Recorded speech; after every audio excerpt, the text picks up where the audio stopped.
Now it's my pleasure to introduce the Robertson Scholars Leadership Program.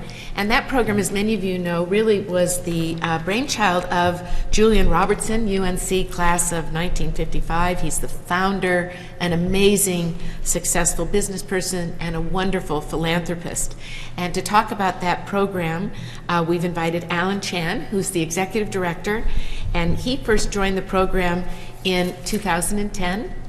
And he works broadly with this program, and we're very excited. In the same way, I have the wonderful opportunity to attend some of the Moorhead recruiting events, Moorhead Kane recruiting events. I sometimes attend Robertson recruiting events and get to meet the students. So again, it's always a real delight. Alan brings more than 20 years experience leading entrepreneur, educational, and corporation consultancy groups, including having worked at Booz Allen in Hamilton and Resource Mosaic. I know those are places you may have heard about. He too is going to introduce us to 3 of the scholars. So Alan, I'll let you do those wonderful introductions, and thank you so much for being here today. Thank you, Chancellor, and thank you for the Board of Trustees for inviting me to speak today. I'm excited because we are very passionate about the program that we have. I'll spend a good amount of time giving you an overview of the program, since I bet since we don't have 71 years of history, that you may not have as much of a familiarity of what we're about necessarily. So I'll start off with the headline there, which is kind of our tagline. The Robertson Scholars Leadership Program invests in young leaders who strive to make transformational contributions to society. So, you know, there's a key theme here, both with the Moorhead Kane as well as us, and it's investment. We like to say to our scholars that the Robertson is not a reward for past accomplishments, yet rather it's an investment toward future impact. And we really drive that home. We try to make sure that they realize that this is not an entitlement. This is actually a great blessing, and it's something that they have to pay forward through the rest of their lives. So as a program overview, it's a 4-year scholarship, including undergraduate tuition and room and board and all mandatory fees. But beyond being a scholarship, we like to try to distinguish ourselves by saying we're a leadership development program. And how we differentiate the two is a scholarship really is, we give you money, we're going to leave you alone, and this is of course generalization, right? But we leave you alone, go do great things. Our program is much more of a leadership development program. We have mandatory programming, mandatory activities. We actually have a course that they have to take together. We have campus switch, and I'll talk about the details of this a little later. What makes us very distinguished amongst programs, I think, around the world is the fact that this is a dual university program, right? These kids actually have full rights and privileges and access to 2 great universities, 2 great complementary universities that are, you know, world-renowned, both Duke and UNC-Chapel Hill. And you know, we fully expect our kids to leverage both institutions, and when I introduce the scholars, you'll see that they've done so. We have 3 summers of domestic and international experiences. We have other leadership opportunities. And of course, in the end, it's going to be about the community. It's going to be about the scholars, the alumni, and the team, the staff. Let me give you a quick overview on the Robertson community. We have currently on campus about exactly 134 scholars across Duke and UNC. It's split evenly between men and women. 65 scholars at Duke, 69 scholars at UNC. And really you can think about this as 134 students at both universities, right? It's not really a separation, and our kids don't see it that way. We are more stilted towards domestic students, but we have a very strong presence of international students, and you also see where they come from: New Zealand, Australia, Africa, and the UK. All right? So a great determinant of our success is our selection. And we pay a lot of attention to this. This is something we've refined over the years. Steve Farmer has actively engaged. Many other UNC folks have engaged as well in our selection process, and it's very important to us. So we have 5 distinct selection processes that we use. The traditional process, which I'll go into more detail a little later, but we actually have 4 processes that exist internationally. New Zealand, which basically we have one coordinating body, but it takes from kids across New Zealand, the entire country of New Zealand, Australia as well. United Kingdom, we have about 15 partner schools, 14 of which are private schools, which what we call private schools. I think they call it differently. But then we also partner with Sutton Trust. And Sutton Trust is an organization that actually tries to seek the best and the brightest, the top kids from state schools. So we want to make sure to diversify that way. And then in Africa, we have a process where we've partnered with African Leadership Academy in Johannesburg, South Africa. This is a 2-year school that actually takes the best and the brightest from across the continent of Africa. So while we're getting kids from Johannesburg, I don't think of our ALA students we've had a South African yet. So they've come from many other different countries across the continent. So this is our process. This is the traditional process. The great majority of our scholars come from the traditional selection process, and I believe all 3 of our scholars that you'll meet today come from this process. The inputs are very important. Just like Morehead-Cain, we have partner school nominations. But unlike Morehead-Cain, we actually have an open application process. So we think this is very important. A, we don't have the longevity or the legacy to have those tight partner school relationships. But B, what we want to do is access the kids from those schools that might be in remote Wyoming, and they're just the best kids that we can get, right? And while we may not be able to label them as a partner school, those kids are fully deserving and great Carolina kids and great students for our program. The third input is the university admissions referral. We team very closely with Steve Farmer and his group. They're fantastic partners. They do deliver some nominations to us and a significant number of our scholars actually comes from that pool, and they do a great job for us. We have 3 distinct steps in our process. We have the application. Applications are available online. Like I said, anybody can apply. We get roughly 2,300 applications, and I forgot to note that we have roughly 36 spots a year. So we get 2,300 applications, minimum of 2 reads. It goes from 2,300 to roughly 200 Skype interviews, which are done in mid-March. These are half-hour interviews that, and all of us are involved as a team, as well as we get outside interviewers as well. And then finally, it culminates in the finalist weekend, which is held usually at the beginning of April. All candidates are flown into North Carolina. We bring in roughly 80 candidates, and we have about 40 interviewers. Julian Robertson himself comes in for these interviews. He's very invested in the process. And then we're very proud of actually the key inputs. We've found that long interviews, while they're effective, may not be the most effective.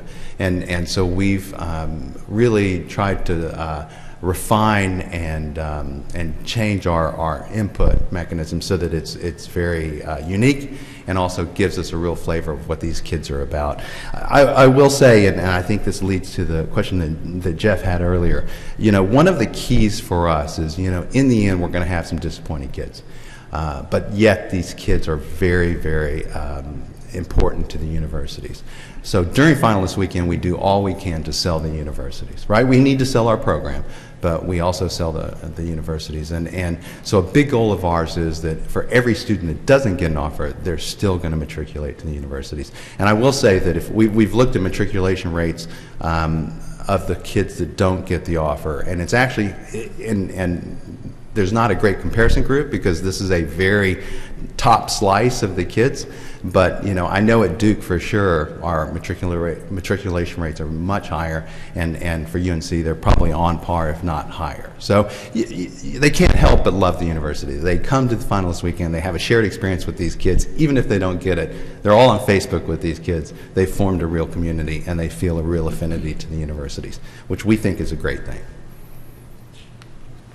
So let me go through some quick stats. You can see over the last 6 years, the number of applications, it was right and steady for a few years at about 1,300, and we've seen a huge increase over the last 3 years to about 2,300.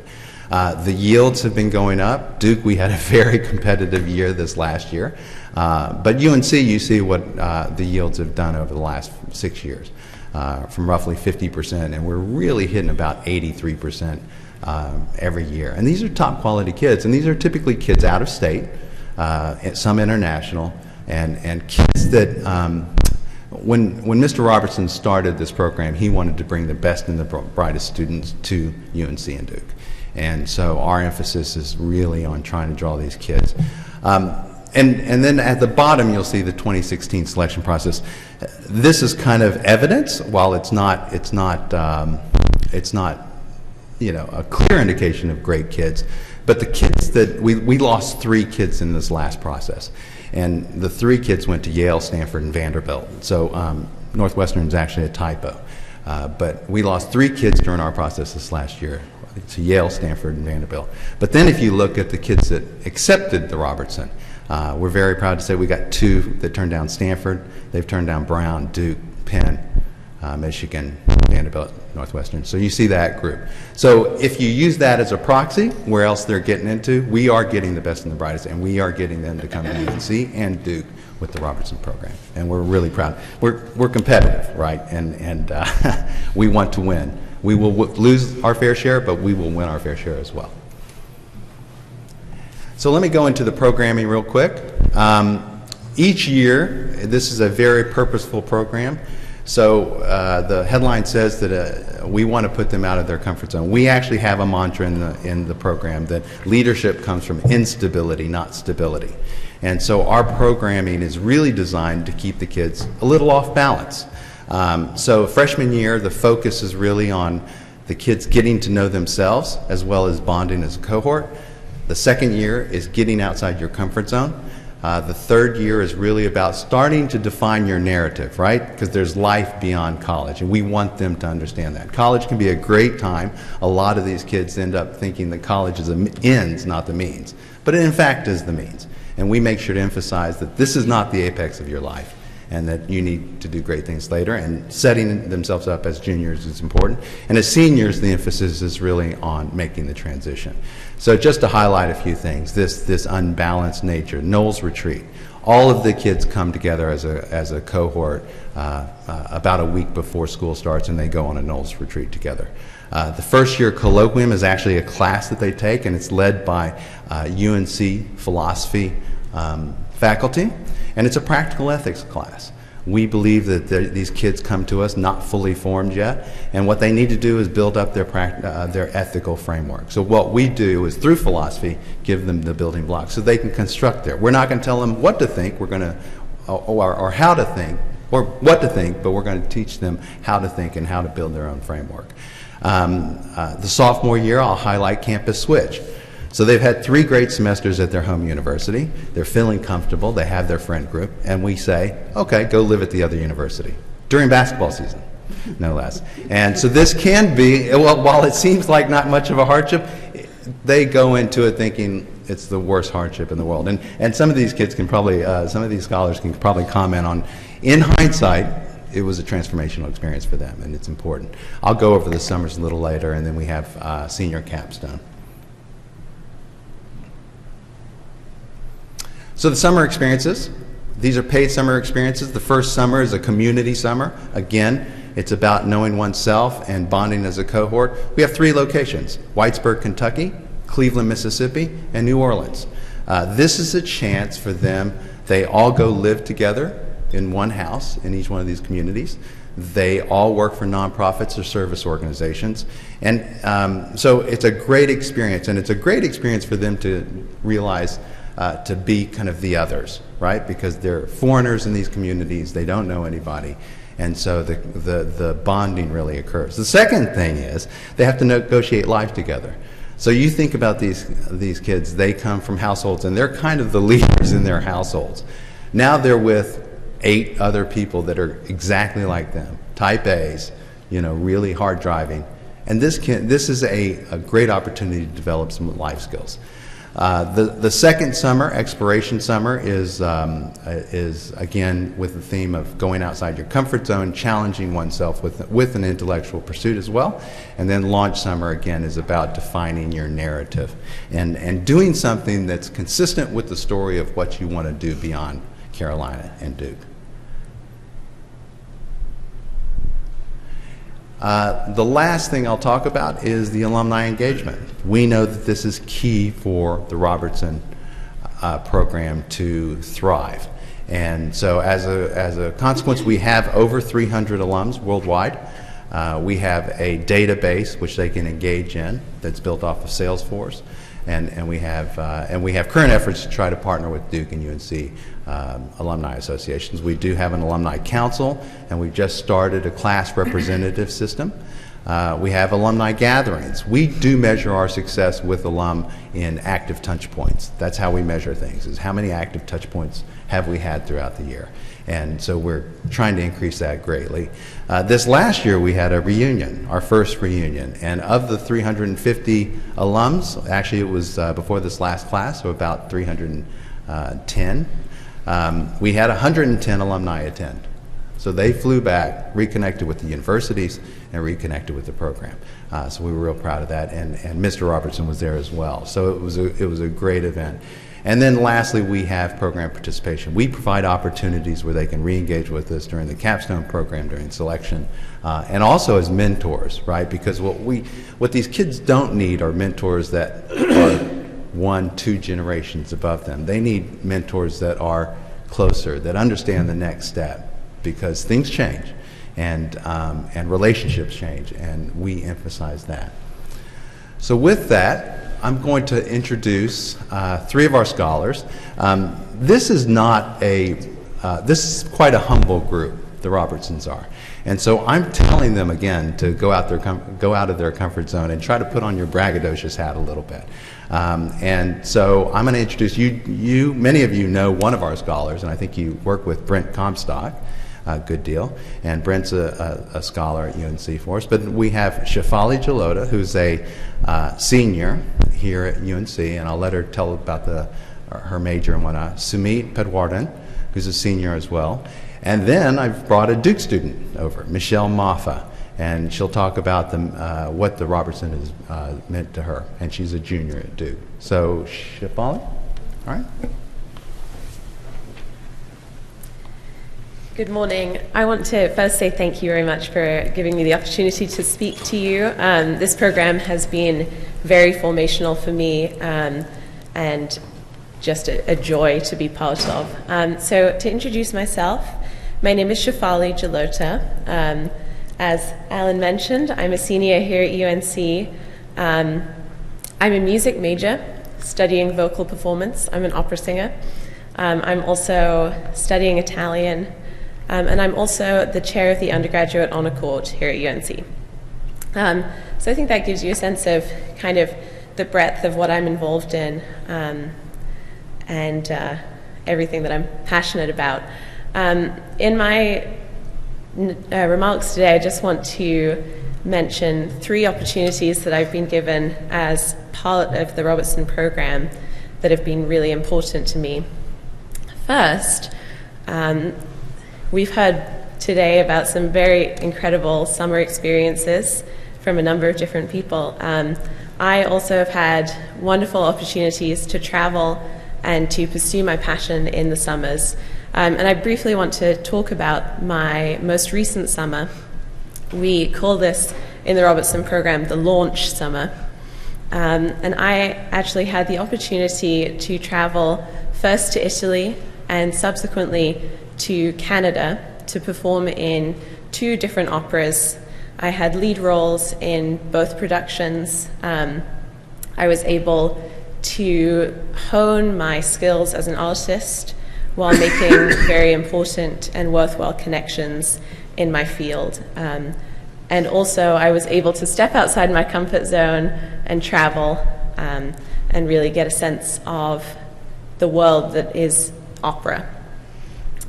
The next thing I want to talk about is being a dual citizen of Duke and UNC. Some of you may be able to tell from my accent that I'm a dual citizen in real life. I'm originally from the UK, but have lived in the US for approximately 11 years at this point. So being part of different cultures is very important to me in my everyday life. But as a Robertson, I've been able to study both at UNC and at Duke. And I can say certainly that I've learned a great deal from that experience. I was able to take classes in music at Duke that were very complementary to classes I was taking at UNC. For instance, I studied Strauss opera with Dr. Brian Gilliam, who is the leading expert in Strauss. He works at Duke. I've also had the opportunity at UNC to study with our phenomenal musicology scholars and professors. I've also been able to sing in operas, both at Duke and UNC. And that's very important as someone who wants to pursue a career in the arts. To have those opportunities to perform is really, really key. The last thing I want to talk a little bit about is my experience as Honor Court Chair. This is an important way, I find, to give back to the UNC community. In my service, I have been influenced certainly by the experiences I've had as a Robertson, by the leadership training that we've been provided with. And I find that it's very important to use the open mind that I've gained, as well as the tools that I have learned over the years in this important service. The last thing I want to briefly mention is the way in which the Robertson program shapes me every single day. And something that Sumeet will talk about more is the colloquium freshman year. I'm not a philosopher in any sense, but this class was very formational for me because it made me question, it forced me to question why I want to pursue a career in the arts and why the arts are important. And the questions that we discussed in that course, I think about every single day. Because for me, it's not possible to pursue my career, pursue my life without questioning why I do it and making sure that I take steps to bring the arts into a higher profile and to make this community better and more able to support the kind of artistic experience that I want and that is formational for other people.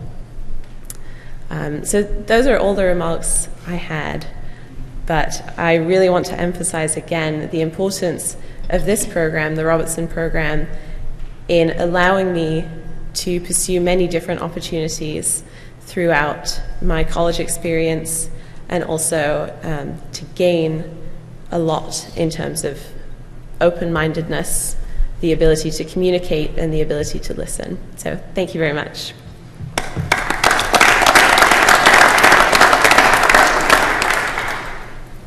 Hello, y'all. I'm Sumeet. Hopefully that wasn't too loud. Thank you for having us all here today, and we are loving getting to tell you about our experiences with the Robertson program. So I think I'll just kind of take you through my journey, so coming to college all the way to where I am now as a senior. So I'm all the way from Arizona, where some people have never even heard of the University of North Carolina, and many people don't even consider coming here. Actually, the only way I found out about UNC was through the Robertson Scholars application online, and I was like, wow, what an incredible opportunity. Then, when I was in my college decision-making process, I was thinking through 4 options: being a Robertson Scholar at UNC, receiving a near full ride at the University of Michigan, a room and board scholarship at Cornell University, or going to Harvard University. And ultimately, I chose to come to UNC because of the Robertson Scholars Leadership Program. And you'll see throughout why I chose to come here because of the opportunities and what sorts of things that's allowed me to do. So the first thing is, in your first year, you take a colloquium on practical ethics, as Alan talked about. Now, when I came to college, my academic and career trajectory seemed set in my mind. I really wanted to be a political analyst at a think tank in Washington, D.C., meeting with policymakers, making big moves, doing all sorts of political analysis research. But as soon as I took the colloquium on practical ethics, I fell in love with philosophy. After that colloquium, I became a philosophy major, and ever since then, I've had the opportunity to take courses not only in UNC's philosophy department, which has a fantastic concentration in ethics, but also in Duke's philosophy department, which has a fantastic concentration in philosophy of biology and mind. At Duke, I've been able to take classes with the world-renowned philosopher of mind, Karen Neander, and also the world-renowned Marxist philosopher, Michael Hart.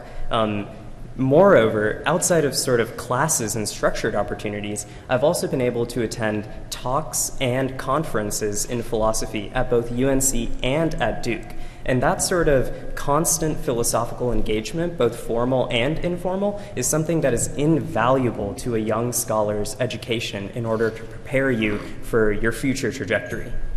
Outside of classes and talks and conferences in the school year, I've also had the opportunity to have some incredible summer experiences. With the funding and the advising support of the Robertson program, I've been able to do research in philosophy at both the University of Oxford and at the Australian National University, two of the most world-renowned philosophy programs. It was an incredible experience. Many people who are trying to pursue academia in the humanities don't get these sorts of opportunities to do research with leading professors, mainly because there aren't as many funding options for humanities students. And so this sort of program helped me to receive that kind of research experience, which I wouldn't have been able to do otherwise. Now I'm a senior, looking forward to my last year. This semester I'm applying to master's and PhD programs in philosophy, and I'm hoping to study practical ethics. And as Alan said, our program is all about making transformational contributions to society. So although I love philosophy's search for truth and the intrinsic value of the pursuit of knowledge, I also love that philosophy can really change the world. We've seen lots of movements about the philosophical implications of the killing of animals or the philosophical implications of medical treatment, and those sorts of things are ways in which philosophers can really contribute to real-world situations that need some sort of ethical feedback. So that's what I hope to do. And recently, I had the good news that I was one of the candidates endorsed by UNC for the Marshall and Rhodes Scholarships. So hopefully I'll be able to return to Oxford as a Marshall or Rhodes Scholar to pursue my path of becoming a professional philosopher. Thank you.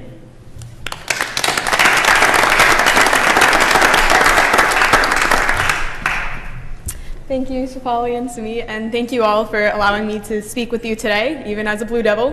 So I am a junior at Duke, and I'm studying civil and environmental engineering. Now, since high school, I've been really passionate about the global issue of drinking water access worldwide.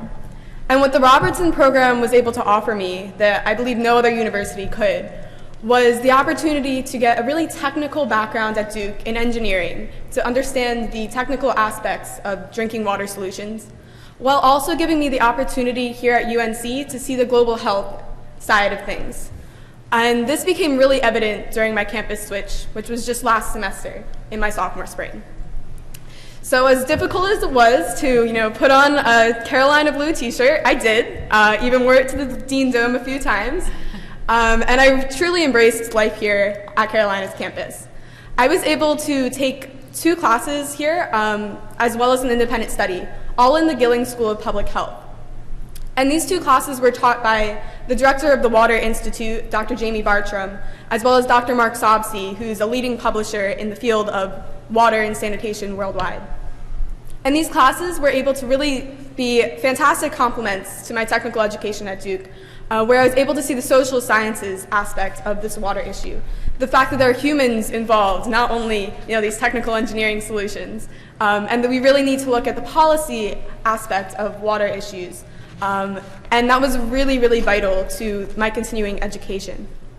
In addition to those 2 classes, I was able to complete an independent study in Dr. Mark Sobsey's lab, where I collaborated with a team and contributed to a research project on a novel water purification technology that Dr. Mark Sobsey's lab is currently perfecting and planning to implement worldwide. And now that I'm back on the other side of Tobacco Road, I am still continuing to engage with the Water Institute here at UNC by contributing to a research project. I am working with 2 postdocs on a systematic review of waterborne infections in healthcare facilities as it relates to maternal and neonatal health. So it's been a really great opportunity for me through the Robertson program to experience all aspects of this problem of water resources. At Duke and UNC over my summers working with water quality in Kentucky and water quality in Uganda, I've been able to find a home at both campuses and really fully enhance my educational experience through the Robertson Scholars Program. So thank you all for this opportunity.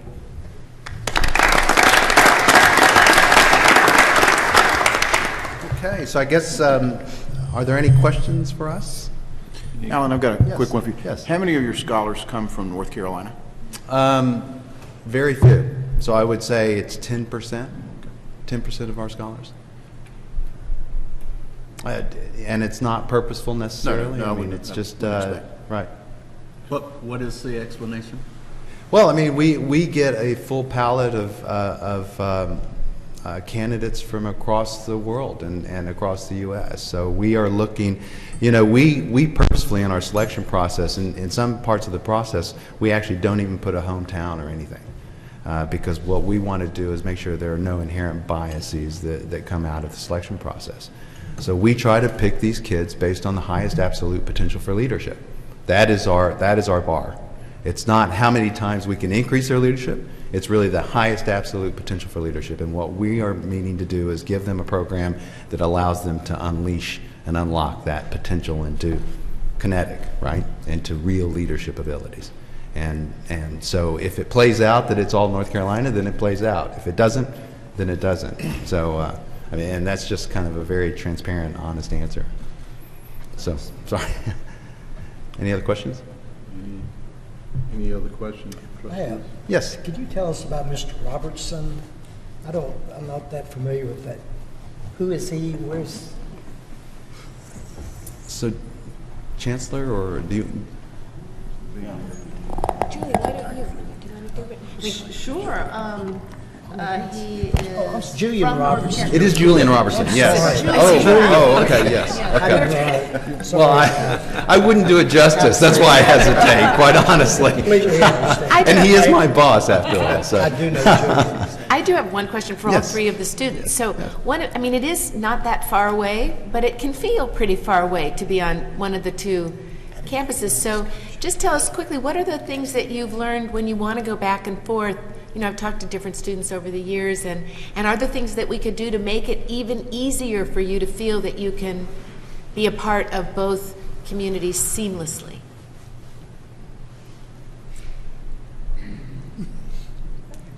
So I can talk from a research perspective. It was definitely challenging for me working simultaneously in labs at both Duke and UNC on pretty intensive research projects. And I still had to take an engineering class back at Duke to kind of keep up with my curriculum. But that being said, the bus that the Robertson program offers us is very convenient to just kind of hop on, and you can sit there for 30 minutes and do your homework. You can sit there and talk to other scholars, even meet other upperclassmen or underclassmen that you haven't met yet. So I think the Robertson program does facilitate pretty easy access between universities. And I've also found it really convenient for the research project that I'm working on currently at UNC, we'll have Skype calls. So I'll be in between classes at Duke and still be able to talk to people at UNC, which has been really helpful. But overall, we've all pretty much managed to make it work. And it's been a really great experience, even that traveling back and forth.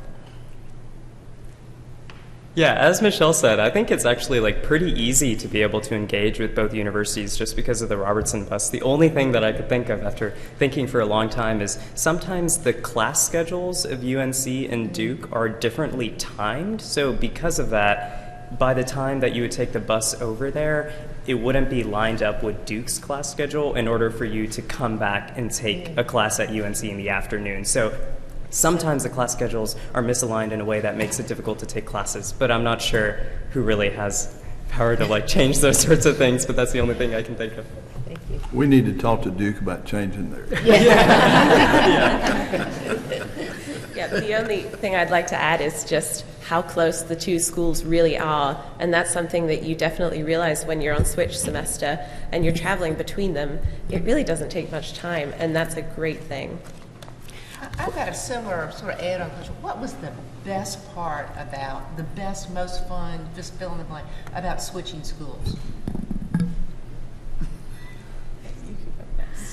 Well, funny enough, but last semester I was one of 40 students who were able to win the Duke and UNC games both times. So that's kind of fun. That being said, it is a lot of fun, seeing the culture. Duke and UNC have such different cultures and such vibrant cultures, and fully experiencing and engaging with the students on both campuses has been really, really fulfilling for me.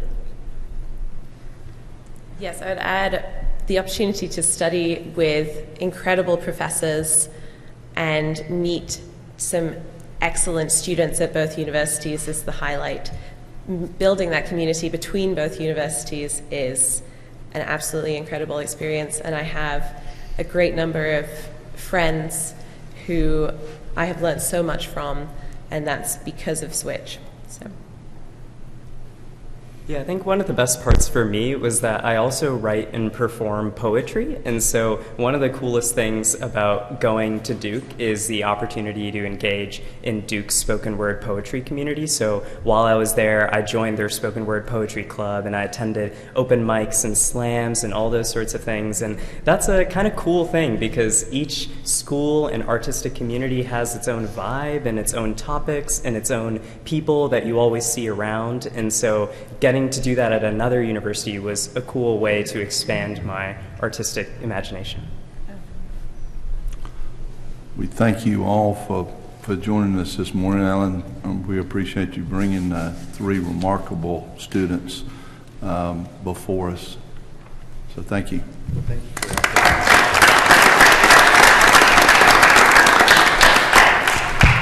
The students probably know from their experience, but when you look at who UNC-Chapel Hill faculty collaborate with the most, it is people from Duke, and then probably second is NC State. So we do all take advantage of the incredible proximity in really transformational ways. So thank you again. It's wonderful to have you here.